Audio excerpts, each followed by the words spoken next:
हाम्रो all time savage र funny is one of my favourite person है त महावीर पुन सर। उहाँको आज के स्याभेज एन्ड फनी मिम्सहरू हेर्नु जाउँ। Let's go.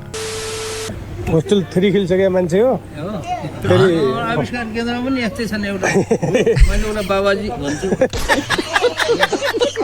होस्टेल 3 मा खेला रे सिप त मैले ठ्याक्कै यही सिप सिकेर अगाडि बढाउँ भन्ने छैन। म प्लस 2 पास गरेको ब्याचलरमा छैन। सिकेर अगाडि बढाउँ भन्ने छैन भने मैले मन्त्र फुकेर तिमीलाई चामल खुवाएर हुँदैन। एकदम एकदम एकदम एकदम कडा है कडा एकदम सिधा जवाब हो के कडा जवाब। म एउटा तपाईँलाई स्याङ्जाको गीत गाएर सुनाउँछु सुनौ। अरूहरू पनि आइराख्नु भएको छ डिस्टर्ब हुने हो कि म चाहिँ गीत गाउन सुरु गरेँ है त। गर के गर हजुरको चाहिँ ठुलै फ्यान भन्नु ल ठुलै फ्यान सानो जे भयो नि फोटो खिचिहाल्ने गइहाल्ने ल फोटो खिच्दै गइहाल्ने ठुलो होस् या सानो हिँडेमा केट्छ विकास हुन्छ विकास हुन्छ विकास हुन्छ हैन। अब ठिकै छ। अब मैले एउटा मात्रै फोटो खिच्छु हजुरले खिच्नु मलाई प्लिज। ल ल ल ल भाइले एउटा चाहिँ कसरी चाहिँ यताबाट हान्दिनु त ल। ल भाइको रड पुराइदियो म चाहिँ कलाकार हो र विशेष गरी म मुभीहरू खेल्छु। अझै अझै ए भगवान शिव गवाडी विरोध कृषि औजार कारखानाको एकदमै चिफ इन्जिनियर रितेश देव र उनको श्रीमती मिली देव मिलेर बनेको चाहिँ यो फोटो भन्ने कडा अहिले बनेको मन्त्रीमण्डललाई कसरी हेर्नुभयो मान्यज्यूले? अब कसरी हेर्ने के कस्तो कुराहरू छ बल्ल त भन्दैछ अब कसरी हेर्ने हमारे यहाँ ऐसा ही होता है। दाइले धेरै दुःख गरेर कृषि उद्योग केन्द्र नेपालको बन्द भएको उद्योग खोल्दै हुनुहुन्छ। यति धेरै माया गर्नुहुन्छ यो देशलाई यो समाजलाई यो सबै कुरालाई दाइको जतिको सोच भएका सबैजना हुन्थ्यो महावीर पुन सर यहाँ कति बोलेको भन्ने भइरहेको यो देश अगाडि नै बढ्थ्यो होला पहिले नै। आज एकदम पोखरामा अलिकति दाइलाई के गाह्रो परेको भनेर साथ दिन आएको दाइ खास त परे है ठिक छ चिल हो क्या चिल हेर्नुहोस् उहाँ बहिनीको चाहिँ भ्लग यो त सुरक्षा होइन महावीर पुनलाई मन पर्छ भने भोट दिनुहोस् है मन पर्दैन भने नदिए नि हुन्छ नदिए नि हुन्छ एकदम। यो भोट माग्ने शैली एकदम कडा थियो क्या उहाँको के कसलाई के को धन्दा महावीरतिर 56 लाइक छ तल 1.2K लाइक छ के कतिजना सहमत गर्छन् त्यो कुरा किनभने म चाहिँ काठमाडौँमा बस्ने अलि सहर बजारमा बस्ने मान्छे होइन। म त गाउँले मान्छे बाँदर जस्तो मान्छे म त र मैले अमेरिका छोडेर अब काठमाडौँ आएर बसिनँ नि हो नि म चाहिँ गाउँमै आएर बसेँ 33 वर्ष भयो त म गाउँमा आएर बसेको यही गाउँमा त हो नि त कहाँ जाने त नि अब उहाँ चाहिँ एकदमै उहाँले राम्रो राम्रो हुन्छ नि के भन्छ त्यसलाई गुड थिङ्किङ एकदम बिग थिङ्किङ लिएरै नै आउनुभएको थियो। गाउँमा कि विकास नै गर्नुपर्छ भन्ने कन्सेप्टले आएको मान्छे मन्त्री बन्नुपर्ने मान्छे फेरि यता किताब बेचिरहनु भएको छ तिमीले मन्त्री बन्नुपर्ने भनेर मन्त्री बन्दैन। 25 लाख रुपियाँ त महिनाको तलब दिनुपर्छ। सोध्नेले नि के सोध्छन् यार हैरानै पार्छन् यार। कसैले बजेट छुट्याएको छैन त्यो किताबको पैसा भन्दा अर्को पैसा छैन। अनि चाहिँ हावा कुरा गरेर अनि चाहिँ मान्छेलाई उडाउँदाखेरि त रिस उठ्छ अनि त्यही भएर उसको पनि ठोक्न पनि मन लाग्छ मेरो खराब पानी छ मेरो ठोकिहाल्ने होइन ठोक्न मन लागिहाल्छ। किताब पढेर फ्यान भयो भने फिदा भयो भने आउनु भयो अरे तपाईँ चाहिँ केटीहरू के हो कुरो यो चाहिँ के अरे फिदा हुने किताब हो र यो यहाँ सिकाइराख्नु भएको छ। यहाँ परीक्षार्थीहरूलाई यहाँ तालिम दिने काम भइरहेको छ। डाक्टर महावीर पुन आविष्कार केन्द्रबाट तपाईँ हिजो नाच्दिनु भएछ अहिले पुरै भाइरल भयो नि हेर्नु त।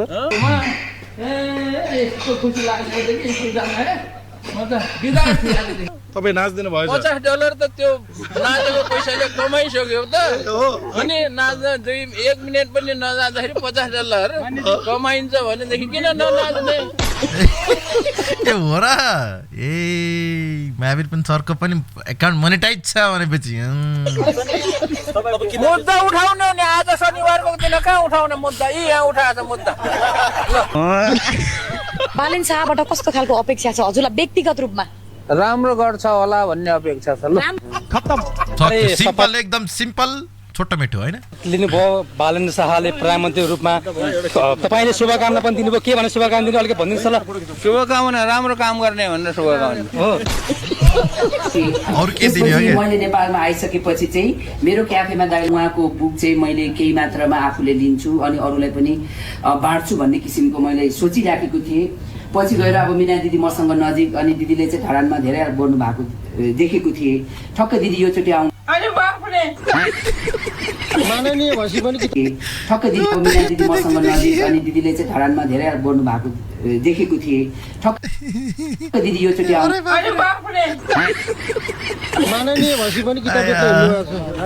सेम देख्छु त माननीय भएर झन् किताब बेच्नुपर्छ हो नि माननीय नहुँदा त बेच्छ माननीय भएपछि त झन् धेरै किताब बेच्नुपर्छ थाक्ने हेलो 1 घन्टा पनि भएन यहाँ बसेर थाक्ने 526 दिनसम्म 526 दिनसम्म बिहान 7 बजेदेखि बेलुका 7-8 बजेसम्म किताब बेचेको मान्छे हो महावीर पुन भोगाउनु भयो क्या हो भोग त लाग्दैन पैसा कमाएपछि किन भोग लाग्ने बेच्नलाई पनि रिस उठ्ने मान्छेहरू छ भने यही काली गण्डकी नजिक छ त्यही हालेर मर्यो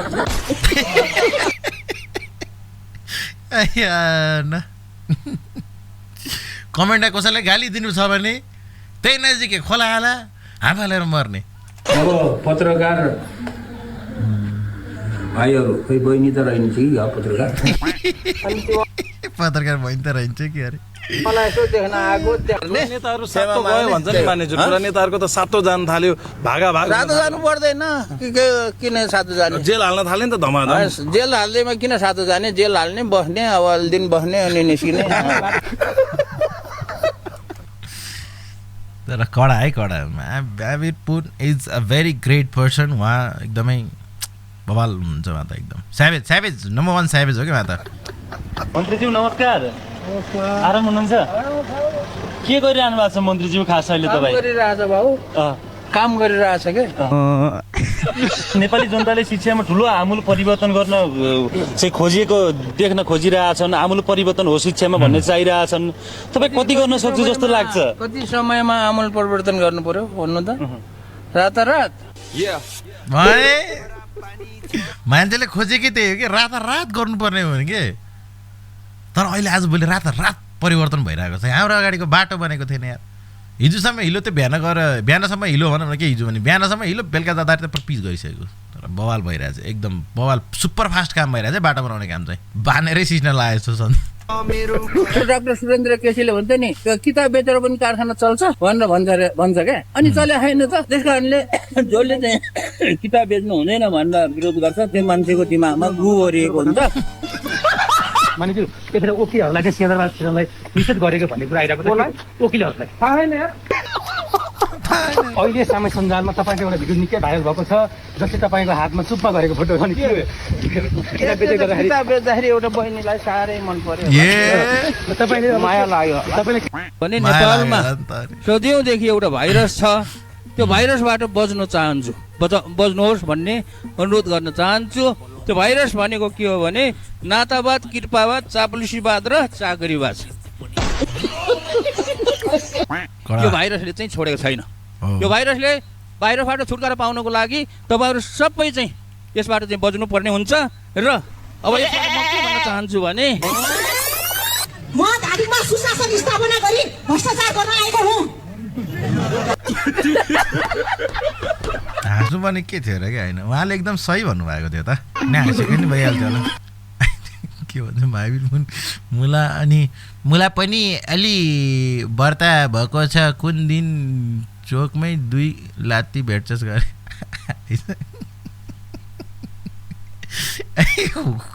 त्यो पोस्टको लाइक भन्दा महावीर पुन सरको कमेन्टमा लाइक धेरै छ यार रिप्लाई पनि दिन पुगिहाल्नुहुन्छ क्या फेरि डेन्जर नि भाइ के यो गर्दै देखालेन कस्तो मान्छेले यहाँ खोइदिरहेको छु पहिला आउँछ नि त ढुक्न चाहन्छु दिमाग भन्ने लड्डु फुटा ल ल दिमाग सरोस् यहाँबाट यहाँ सरोस् लेख्ने हात दाहिने हात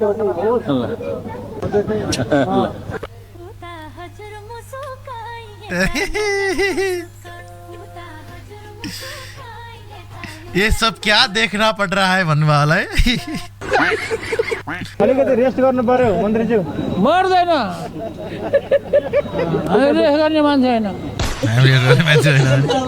अलिअलि खुट्टा दुखे बिचर गाह्रो पानी सानी खाने होला नि त नि हुँदैन किताब किन नबेच्ने के छ प्लान केही नभए चाहिँ के सोधम भन्ने हुन्छ कि भात खानु भन्नेवाला पनि हुने यार आफै आएर गाह्रो छ मैले बेच्ने होइन 275 यहाँ आयो भने त राम्रै बिक्री हुन्छ 275 खास ठुलो कुरा होइन 2 लाख त जम्मा भइहाल्छ त मान्नेज्यू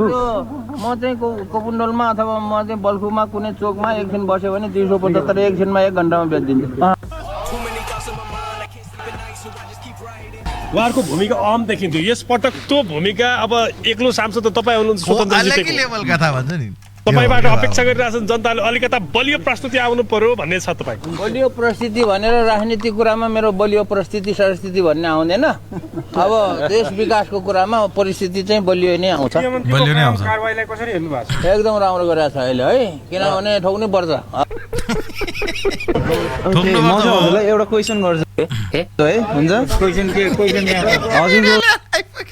के भन्दा नेपालमै बसेर केही गरौँ भन्ने युवाहरूलाई चाहिँ के सन्देश दिन चाहनुहुन्छ जेसुकै गर भन्ने सन्देश दिन्छु अब हजुर अहिले यत्रो ठुलो पोस्टमा हुनुहुन्छ अहिले पनि जेसुकै गर भन्छ अहिले पनि त्यही हुन्छ नि अहिले पनि जेसुकै गर भन्छ मैले जे गर भन्छ त्यही गर्छ त कसैले मान्छे बोल्नको लागि कतिको तयारी गरेर जानुहुन्छ मान्नेज्यू जाने हो तयारी गरेर होमवर्क गरेर जाने हो विद्यार्थी भएपछि ल तपाईँ यता किताब बेचिरहनु यो भोलिको होमवर्कै दिएको छैन त अब के गर्ने कतिको छ के त्यतातिर तपाईँले के बुझ्नु भएको छ सरकारको कुरा सरकारलाई गएर सोध्ने महावीर पुल्न सोध्ने होइन एकदम म चाहिँ आर्मीको रिटायर्ड कर्नल हो माधव सुन्दर खड्का तपाईँको एकदम मैले फलो गरेर आएको थिएँ तपाईँ के कति कारणले मन्त्री हुनु भएन मान्नेज्यू खोइ के कारणले मन्त्री भएन पशुपतिनाथलाई सोध्नुपर्छ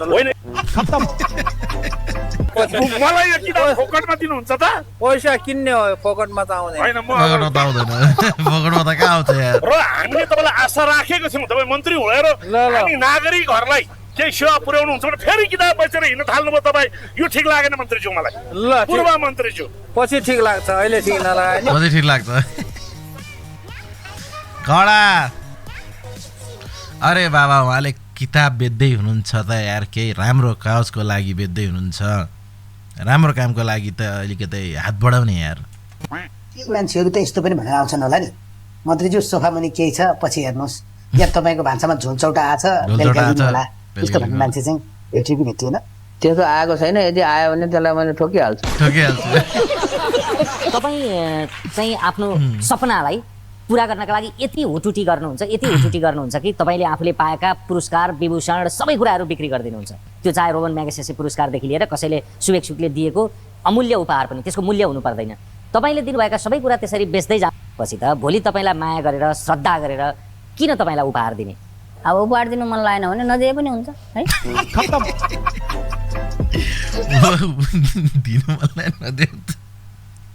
हो नि यार खास गरी अन्तर्राष्ट्रिय किसिमका पदकहरू पुरस्कारहरू त्यो चाहिँ के हो त भन्दाखेरि मलाई दिएको हो मेरो काम हेरेर दिएको जब मलाई कुनै चिज दिइन्छ भने र तेरै हो भनेर दिइन्छ भने त्यसको अधिकार चाहिँ मेरो हुन्छ र मैले चाहिँ त्यसलाई जेसुकै गरौँ मैले पाउँछु पुरस्कार दिने अन्तर्राष्ट्रिय पुरस्कार दिने संस्थाहरूलाई मैले आफैले सोधेको छु कि यो मैले यो पुरस्कार बेच्यो भने के हो के तपाईँहरू रिसाउनुहुन्छ भने मैले सोधेको छु त उनीहरूले भन्छन् तँलाई दिएको पुरस्कार हो त्यसै गर तपाईँ सार्वजनिक र खुला मान्छे हो तर नेपालमा चाहिँ त्यो हुँदो रहेछ मलाई दिएको पुरस्कार भनेपछि मलाई चाहिँ राष्ट्रदीप कुनै के उज्जवल कीर्तिमय भनेर पदकहरू दिएको थियो मैले त्यो गर्छु भन्दाखेरि गृह मन्त्रालयले नै मलाई बोलाएर बेच्नु पाउँदैन भने उसो भए लैजाऊ भने मैले सुन्नुहोस् अब म गीत गाउँदैछु एउटा मान्छेको भोटले कति फरक पर्दछ चुनावमा फरक त पर्छ एकदम फरक चाहिँ पर्छ है तर फरक परेकै हो होइन एउटा मान्छेको बोलीले पनि कति फरक पारेको भन्ने कुरा हामीलाई पनि थाहा छ पार्टी नै गिराइदियो बिचरा यार ओके गाइज यति नै थियो आजको लागि तर ही अलवेज अ ग्रेट पर्सन हाम्रो like the very very special person होइन एन्ड यति नै भन्दै गर्दा आजको हामी लाग्नेछौँ भेटेछ अर्को भिडियोमा अन्टिल द्याट बाइ जय नेपाल